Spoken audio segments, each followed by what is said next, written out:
संसदेत घुसखोरी करणाऱ्या अमोल शिंदेला प्रसिद्ध वकील असीम सरोदे हे कायदेशीर मदत करणार. संसदेची सुरक्षा बेधून 2 तरुणांनी लोकसभेच्या भर कामकाजात घुसखोरी करत उड्या घेतल्या. यामध्ये महाराष्ट्रातील अमोल शिंदे या तरुणाचा समावेश आहे. दरम्यान या तरुणाला महाराष्ट्रातील प्रसिद्ध वकील असीम सरोदे हे कायदेशीर मदत करणार असल्याचे त्यांनी जाहीर केले आहे. असीम सरोदे यांनी फेसबुक पोस्ट करत या संदर्भातील माहिती दिली आहे. वापरलेल्या चुकीच्या मार्गाबद्दल जाणीव करून देत सकारात्मक शिक्षा देण्याचं आवाहन असीम सरोदे यांच्याकडून न्यायालयात केले जाणार आहे.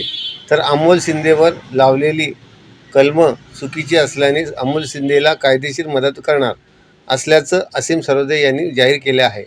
अमोलचा उद्देश जर कोणाला दुखावण्याचा व इजा करण्याचा नव्हता आणि त्याला केवळ बेरोजगारीचा मुद्दा त्याला मांडायचा होता, तर त्याचे गुन्हेगारीकरण न करता बेरोजगारीचा प्रश्न समजून घेतला पाहिजे, असं सरोदे यांनी फेसबुक पोस्टमध्ये म्हटलं आहे.